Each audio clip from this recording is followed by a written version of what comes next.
मेरी अपनी ही संतान मेरे साथ कैसे खेल खेल रही है। और यदि उन्हें विश्वास होता कि वो आपके साथ ऐसा खेल नहीं कर सकते तो क्या वो ऐसा कर पाते? तुम तो समझो मुझ पर क्या बीत रही है। क्या नहीं सम्राट, क्यों बीत रही है और मुझसे अधिक ये आपको समझने की आवश्यकता है।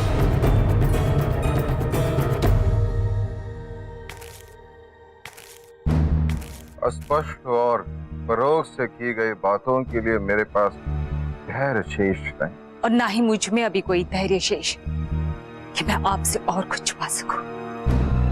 दोष कौरकी का नहीं, दोष हमारे पुत्र की नियति का है, उसके पिता के दृष्टिकोण का है। हाँ सम्राट, अति की भी कोई सीमा होती है। अशोक आपका पुत्र है, आपका रक्त है, और निस्संदेह सबसे सर्वश्रेष्ठ है वो। आपके सभी पुत्र यदि किसी ने पुत्र धर्म निभाया है तो आपके इसी दासी पुत्र ने 14 वर्ष उसको आपसे दूर रहना पड़ा। उसके पश्चात भी वो आपसे प्रेम करता है, आपका सम्मान किया। आज तक उसने जो कुछ भी कार्य किया वो सिर्फ आपको प्रसन्न करने के लिए, आपको गौरवान्वित करने के लिए, अपने प्राणों की चिंता किए बिना। बचपन से लेकर आज तक उसने सदैव आपकी दृष्टि में अपने आप को योग्य सिद्ध किया है।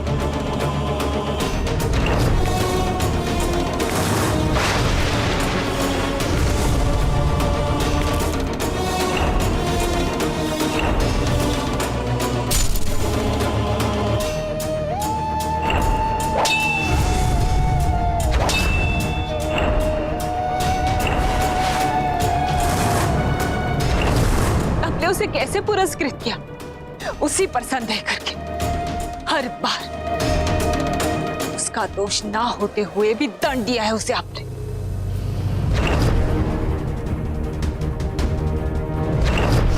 अशोक, तुमने अपने छोटे भाई की हत्या कर दी, प्राण ले लिए उसके। मैं बिंदुसार मौर्य तुम्हें ना केवल इस राज भवन से अपितु मगध साम्राज्य से भी निर्वासित करता हूँ। और आज भी उसकी मंशा समझे बगैर उस पर तलवार उठा दिया आपने। यदि मैं अपने प्राण लेने की चेष्टा ना करती तो आप दोनों में से किसी एक प्रिय को मैं आज खो देती। मेरे पुत्र की मंशा कभी भी दोषित नहीं रही है। उसने हर बार सिद्ध करके दिखाया कि उसने जो भी कार्य किया है, जो भी लड़ाई लड़ी है, इस स्वार्थ होकर मगध के हित में, और किसी पर नहीं, पर आपके कुलगुरु आचार्य चाणक्य के निर्णय पर भी आपको विश्वास नहीं। यदि अशोक में कोई भी दोष होता तो क्या आचार्य चाणक्य अपनी स्वप्न की पूर्ति का दायित्व उसे सौंपते? नहीं, उन्होंने किसी और को नहीं, हमारे अशोक को ही चुना। और उसके पीछे सिर्फ एक ही कारण था सम्राट, यही उसकी नियति है। आचार्य चाणक्य ने अशोक पर तब विश्वास किया था जब वो छोटा था। अनेक बाधाओं और संकटों के पश्चात उनका विश्वास नहीं छूटा। फिर भी मेरा पुत्र सदैव षड्यंत्रों का केंद्र बिंदु बना। जानते हैं किसकी दुर्बलता का प्रमाण है? आपकी।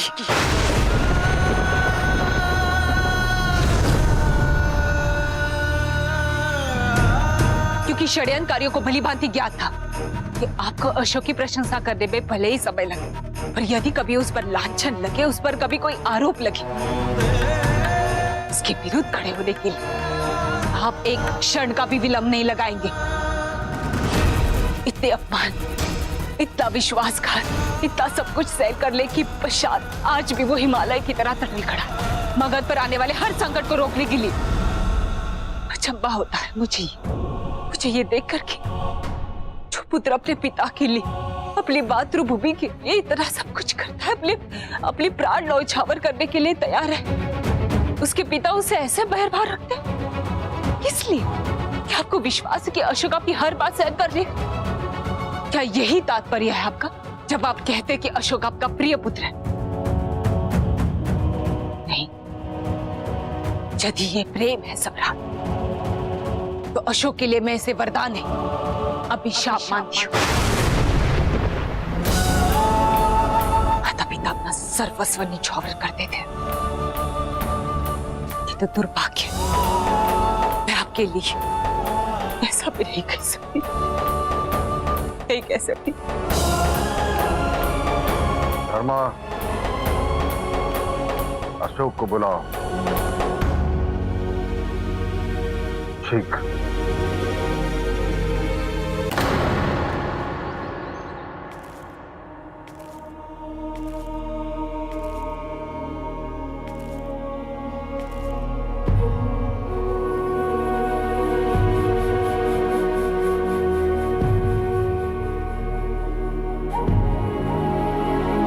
तुम्हारी मां ने जो कहा, यदि वो सत्य है तो तुम्हें बहुत कुछ कहना है मुझे। आज मेरे कारण आपको सबके समक्ष लज्जित होना पड़ा। आज मेरी नहीं, तुम्हारी बात का समय है पुत्र। मुझे संपूर्ण सत्य बताओ, वो सत्य जो अब तक मेरी दृष्टि से छिपा रहा, मेरे आसपास रहने वालों का सत्य जो मैं देखकर भी पहचान न सका।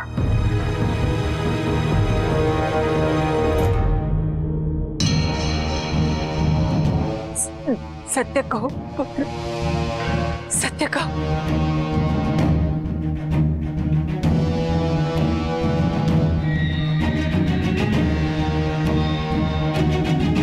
गुरुवर चाणक्य की मृत्यु से पूर्व मेरे लिए एक संदेश छोड़ गए थे, जिसमें उन्होंने ये लिखा था कि हमारे घातक शत्रु वो नहीं है जो इस भवन के बाहर है, अपितु वो है जो इस भवन के भीतर। गुरुवर का संकेत स्पष्ट रूप से मेरे भाई राजमाता हेलेन, महारानी चारुमित्रा और महामात्र की ओर था।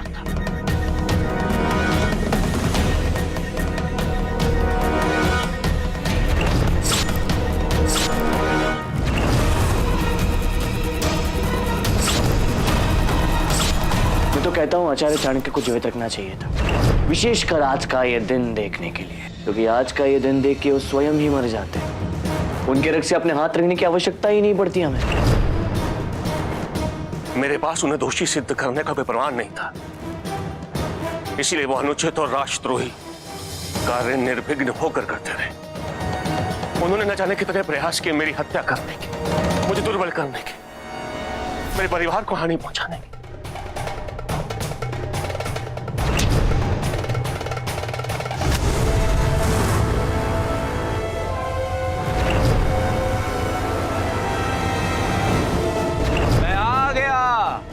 बाहर आओ अशोक।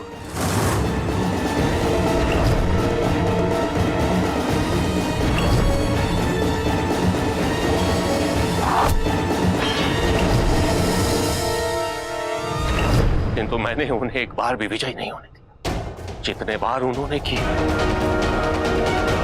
मेरा संकल्प उतना ही दृढ़ होता गया। और कुछ है जो बताना शेष रह गया हो?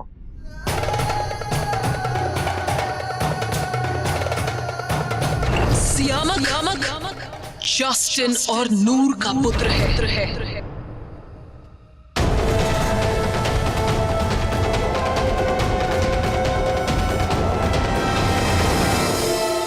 जी नहीं, कुछ भी नहीं। यदि तुम मेरे स्थान पर होते तो तुम क्या करते? गुरुहंतक और राजद्रोहियों को केवल एक ही दंड दिया जाता है पिताजी, मृत्यु दंड। यदि मैं होता तो उन्हें मार देता इसी क्षण। वही पुत्र, अभी नहीं। कौरकी ने उचित कहा था, बुरे को दंडित करने से अधिक महत्वपूर्ण है अच्छे को संरक्षित करना। और इस समय महत्वपूर्ण ये है कि इन षड्यंत्रों के कारण एक निर्दोष को दंड भुगतना पड़े। जो हुआ उसमें कौरकी का कोई दोष नहीं। सर्वप्रथम विवाह, तत्पश्चात स्वतंत्रता। ईश्वर से यही प्रार्थना है कि एक पिता एक पति के रूप में जो परिस्थितियां मेरे समक्ष आई उसका सामना किसी और को ना करना पड़े।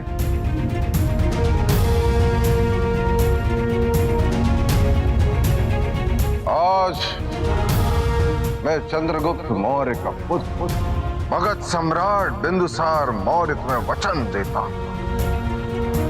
तुम्हारे विवाह के पश्चात मैं तुम्हें संपूर्ण स्वतंत्रता दूंगा, वो करने की जो उचित हो। उसके पश्चात एक भी राजद्रोही बचना नहीं चाहिए, चाहे वो महामात्य हो, महारानी चारुवित्रा हो या मेरे पुत्र। तुम उन्हें मारोगे, सबको मारोगे और इस भूमि को उनके पापों से मुक्त कर दोगे। आज तक तुम्हारे स्वप्न पूर्ति की सबसे बड़ी बाधा मैं था, किंतु अब आचार्य चाणक्य की इच्छा पूर्ति हेतु मैं तुम्हारे लिए प्रथम सीढ़ी बनूंगा।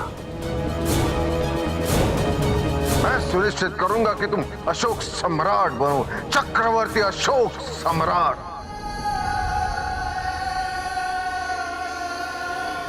जैसे छवि आचार्य चाणक्य ने तुमने देखी थी, जैसा स्वप्न तुम्हारे मां ने देखा,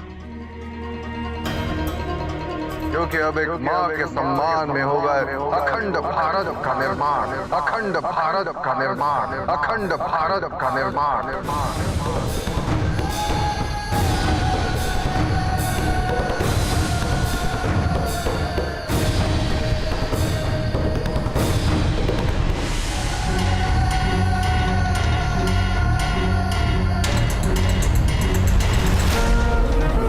विजयी भव।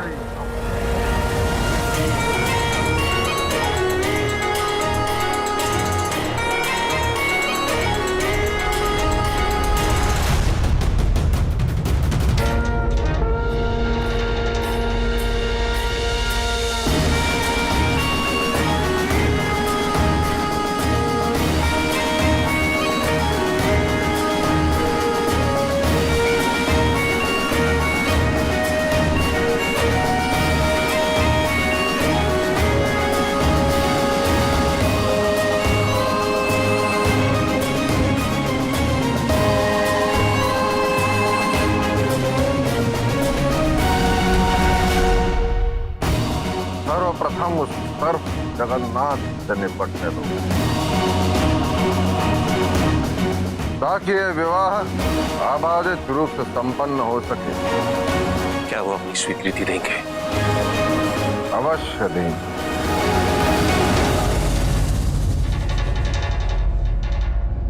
क्या अब भी तुम्हें लगता है कि मैं सही नहीं था? एक पल नहीं लगा पिता पुत्र को एक दूसरे पर तलवार उठाने में। क्या अब भी तुम सोचती हो कि यह स्थान तुम्हारे लिए सुरक्षित है?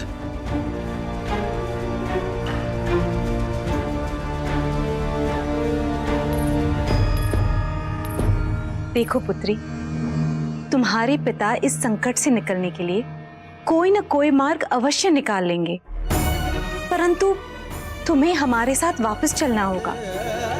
ये स्थान तुम्हारे लिए योग्य नहीं है, तुम यहाँ कभी सुखी नहीं रह पाओगी। कोई भी माँ अपनी कन्या के लिए ऐसा ससुराल नहीं चाहेगी। यदि आपको अपनी पुत्री की इतनी चिंता होती तो सबसे पहले आप अपने पति को रोकती। हमारे पारिवारिक समस्याओं में हस्तक्षेप करने का अधिकार नहीं है तुम्हें। आपने जो अपराध किया है उसका दंड सम्राट आपको अवश्य देंगे।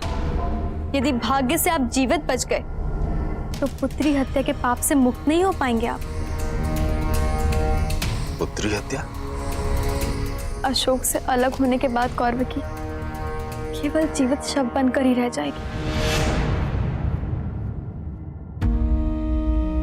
मैं आज उस राजा जगन्नाथ के पास नहीं आई हूं जिसे मैंने नदी के तट पर अपनी पुत्री की मृत्यु पर रोते बिलखते देखा था, बल्कि आज मैं उस क्रूर निर्दयी पिता के समक्ष आई हूं तो अपने स्वार्थ के लिए अशोक का विवाह कौरवकी से नहीं होने देना चाहता। यदि आपने ऐसा किया तो कौरवकी जीते जी कई बार मरेगी।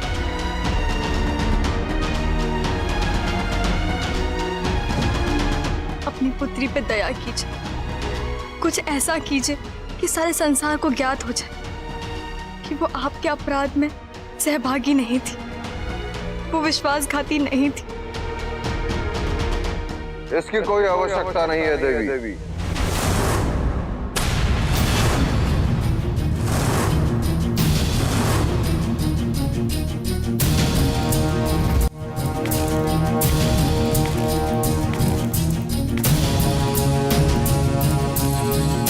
सम्राट, जो सत्य अनावृत हुआ उसके आधार पर निश्चित मेरा विवाह टूट जाएगा। मैं सब कुछ खो दूंगी। जो स्वप्न मैंने बचपन से देखे वो पूर्ण रहेंगे। मैं प्राण विहीन देह बनकर रह जाऊंगी। मुझे आपका हर निर्णय स्वीकार है, किंतु एक ही प्रार्थना, आप अशोक को समझने में भूल मत कीजिए। वो निर्दोष। आपका राजकोष आपको वापस मिल गया। मैं मगध से हमेशा के लिए लौट जाऊं, कभी वापस नहीं आऊंगी। मेरे पिता को क्षमा कर दीजिए। उन्होंने जो भी किया विवाह तोड़ने के लिए किया। वो संरक्षक पिता की भांति मेरा हित चाहते थे। इनको क्षमा करके मगध और कलिंग के बीच जो बैर उसे समाप्त होने दीजिए, अन्यथा अशोक का स्वप्न पूरा नहीं होगा। अशोक मेरे बिना जीवित रह सकता है, किंतु अपने गुरु के स्वप्न के बिना नहीं। उसे इतना बड़ा दंड मत दीजिए सम्राट, मत दीजिए। कौरकी,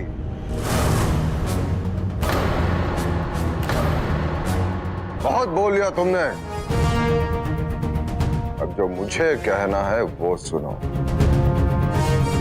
जैसे ही मुझे ज्ञात हुआ कि आपने मेरा गोश्त चुराया, सर्वप्रथम मेरे मन में आया कि इस तलवार से आपके शीश को धड़ से अलग करो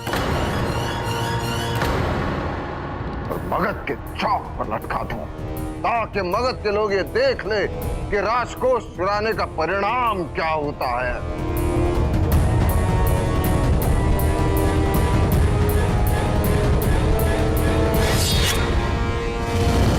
उसके पश्चात ये सोचा कि आपको इससे भी बड़ा दंड दिया जाए, और वो होगा कि अपने पुत्र अशोक का विवाह आपकी पुत्री कौरकी के साथ।